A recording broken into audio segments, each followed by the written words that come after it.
السلام عليكم. كنت غايب عن القناة آخر فترة، وبصراحة ما كنتش ناوي أعمل فيديو، بس أدينا بنحاول نستمر على فيديو كل أسبوع أو أسبوعين في القناة. المهم، خش في الموضوع على طول عشان أنا بقدر وقتك زي ما أنت عارف. كنت ماشي في الشارع امبارح وسمعت راجل بيقول لابنه: يا ابني ما تسيبش نفسك لدماغك. إيه ده؟ دي جملة عادية أوي، يعني عادي كلنا سمعناها كذا مرة، أنت سمعتها كذا مرة. فبس أنا قعدت أفكر فيها شوية. نفسك ودماغك إيه ده؟ مش احنا كنا عاملين عنهم فيديو؟ نفسك ودماغك والشيطان، التلات اعداء اللي انت لو سبت حياتك ليهم هيلخبطوها لك. كنت عامل عنهم فيديو كامل، يعتبر من الفيديوهات اللي اتشهرت قوي في القناة عندي، هتلاقيه طالع لك هنا او هنا. مش هنشرح ازاي هم اعدائك، لان انا شرحت ازاي ده في الفيديو، وشرحت ازاي تواجههم برضه، بس برضه ازاي الواحد يسيب نفسه او يخلي الحاجات دي تتحكم فيه. مش لازم يكون ليهم مدخل برضه؟ طيب يا ترى ايه المدخل اللي يجمع التلاتة مع بعض؟ نفسك ودماغك والشيطان يخلوهم يتحكموا فيك كده. فقعدت افكر بقى وسرحت. شايف الموضوع ماشي ازاي؟ يعني موضوع من شخص ماشي في الشارع ليا انا، فقعد افكر ايه هو يا ترى المدخل. هل يا ترى لو الشخص ضعيف دينيا، طيب ده ممكن يعمل مدخل للشيطان مثلا، بس بقية الحاجات صعبة. اللي هو أكيد في حاجة تجمع التلاتة مع بعض، ولما يتجمعوا مع بعض بيحصل بقى المصايب، والواحد بيقع في المعاصي وغيره من الحاجات الوحشة اللي هو مش عايز يعملها. مرة واحدة كده لمبة نورت في دماغي، وعرفت ايه هو المدخل الرئيسي للتلات أعداء دول، اللي هو يا معلم الفراغ. ازاي يا محمد الفراغ هيعمل ده كله؟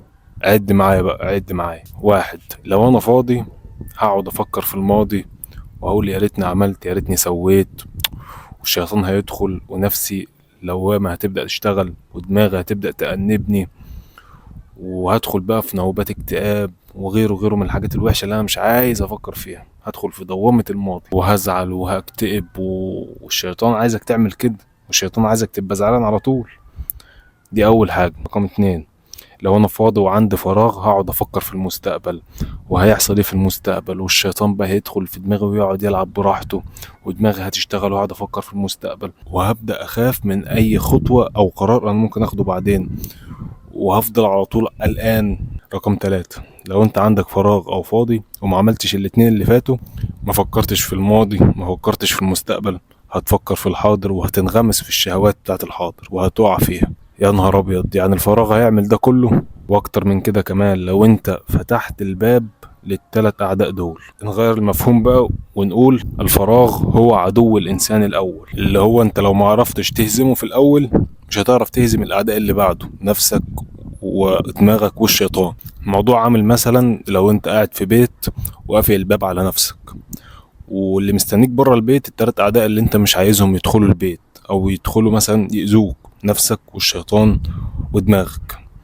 فانت لو فتحت الباب بتاع البيت هيدخلوا. الباب بتاع البيت اللي انت هتفتحه ده هو الفراغ، لو فتحته هيدخل التلات اعداء اللي انت اصلا مش عايزهم. طيب هل ده معناه ان انا لازم اكون على طول مشغول؟ للاسف اه. هل بالضرورة اكون مشغول بحاجة مملة، حاجة انا مش عايز اعملها، شغل مثلا او دراسة اكون شاغل بيها نفسي على طول عشان ما سيبش اي مجال للفراغ؟ لا، ممكن يكون مشغول بحاجة مسلية، حاجة انت حابب تعملها. يعني مثلا انا بصور لك الفيديو ده، انا كده شغلت وقت فراغي. ممكن تشغل وقتك باي شيء مرح، اي شيء مسلي، بس تخلي بالك ان الشيء ده يكون شيء حلال، وتتحرى الحلال والحرام في الشيء اللي انت هتعمله ده. طيب يا محمد انا خلصت كل اللي ورايا ولسه عندي فراغ في يومي، لسه عندي وقت فاضي. هل متأكد فعلا انك خلصت كل اللي وراك؟ هل خلصت الخمس صلوات؟ هل خلصت الأذكار، أذكار الصباح والمساء؟ هل خلصت الورد القرآني اليومي؟ هل خلصت ورد الاستغفار اليومي؟ متأكد انك خلصت؟ راجع نفسك وهتلاقي دايما مفوت حاجة او ناسي حاجة، او في حاجة لازم تعملها وما عملتهاش. خلصت ده كله يا معلم ومش لاقي حاجة تعملها، دور هتعمل ايه لبكرة واعمله النهاردة. نفس النظام مع بكرة، اعمل بتاع بعد بكرة، انجز وخلص نفسك على طول، ما تقعدش فاضي. قال رسول الله صلى الله عليه وسلم: نعمتان مغبون فيهما كثير من الناس، الصحة والفراغ. انت كشخص مسلم اي نعمة ربنا انعم عليك بيها لازم تستغلها بطريقة كويسة، لان ممكن في اي لحظة ربنا يشيل منك النعمة دي. زي ما ربنا اداك نعمة الصحة، تستغل الصحة دي في حاجات كويسة، حاجات حلال. يعني مثلا واحد ربنا اداه نعمة الصحة، لازم يستغلها في حاجة كويسة، ما يفتريش مثلا على حد عشان ربنا مديه نعمة الصحة، ممكن في أي لحظة ربنا يشيل منه النعمة دي. كذلك مع نعمة الفراغ، لازم تستغلها بطريقة كويسة. وأحسن استغلال ممكن تستغل بيه نعمة الفراغ إنك تستغل الفراغ ده وما يكونش عندك فراغ. مش بتكلم عن النعمتين دول بس، لأ، أي نعمة ربنا أنعم عليك بيها لازم تستغلها بطريقة كويسة وطريقة بما يرضي الله. وبس كده يا معلم، ما تنساش بقى تتابعنا على الانستا لو حابب يعني، وتشير الفيديو ده لأي حد حاسس إن هو هيستفيد بيه. ومع السلامة. منظر هنا جميل، أصور لكم. استنى أصور لكم. الرحمن الرحيم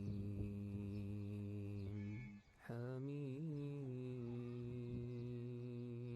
والكتاب المبين